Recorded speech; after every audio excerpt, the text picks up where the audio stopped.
Live from Los Angeles, welcome back to Good Morning LaLa, and I am so excited to welcome the founder of Parker Clay to this show. They are timeless, and they are so transformational in the work that you're doing, not only in fashion, but with the purpose in your mission. I am so honored to have met you and your wife and your beautiful family, and I would love for you to share with Erin and Rob and our audience a little bit about your personal story to creating this line. Yeah, it didn't happen overnight for sure. In 2012, I was at LAX and with my wife, my two sons, Parker and Clay, and my daughter Selah, with one-way tickets to fly all the way to Ethiopia. So we literally uprooted our family and moved across the world to make Ethiopia our new home. And the reason we did that was just about a year before that, we adopted a little girl, Selah, and what we experienced was just life-changing.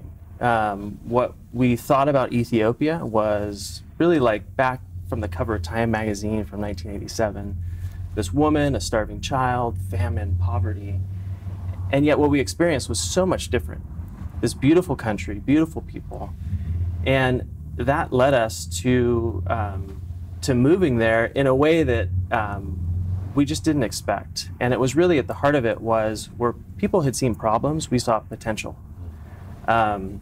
And there was a lot of women that were craving opportunities and they wanted dignity in their work, but yet they had to choose prostitution.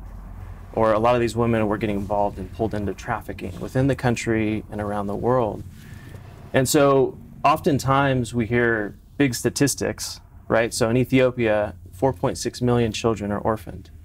And that's weighty. But for us, my daughter Selah is one of those statistics, but she's my daughter.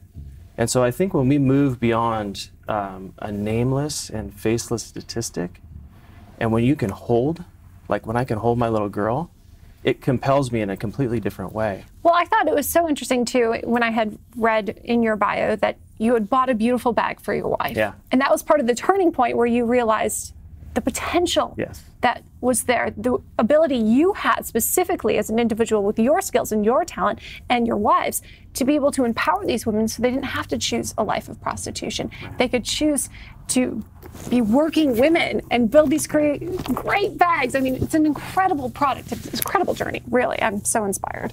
So fascinating. What were you doing before that? So I was working in business and real estate. My wife's a graphic designer, so we kind of have a business and design background. Didn't know that was going to translate into the bag business. Yeah.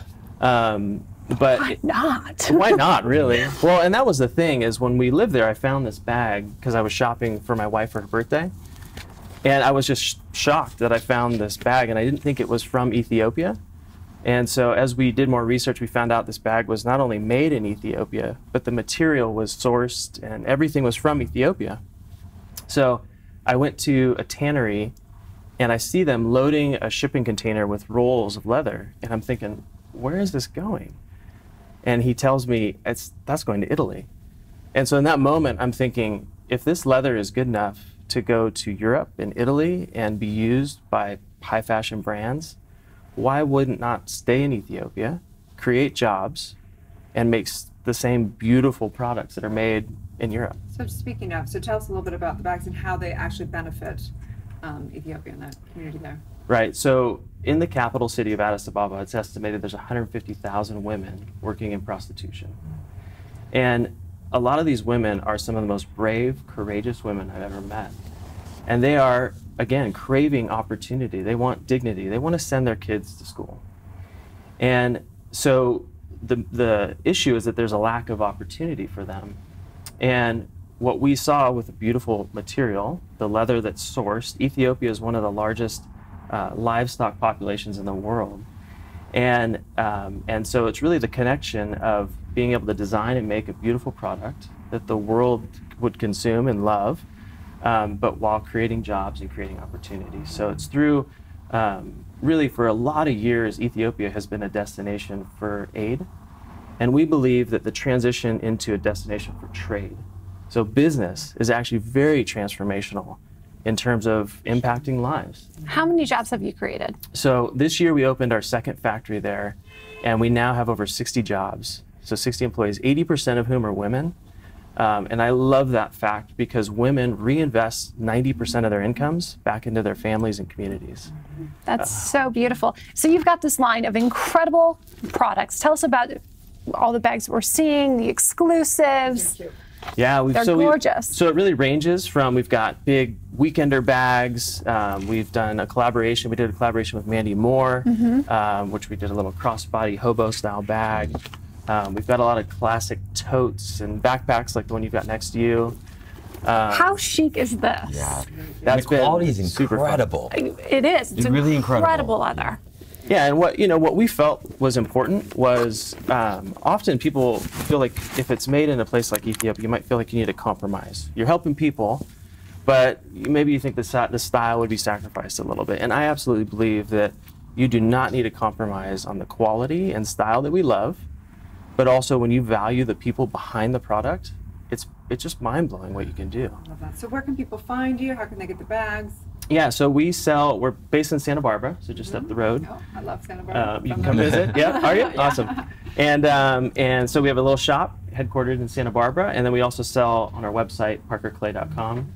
And so you guys aren't living in Ethiopia? So we're not. Tell So us the rest of that story. yeah, so we moved back. So From Ethiopia to Santa Barbara. right. Must have treated you. We did the flop, right? We moved from Santa Barbara there. So our daughter actually, when we were living there, we found out she had a brain tumor.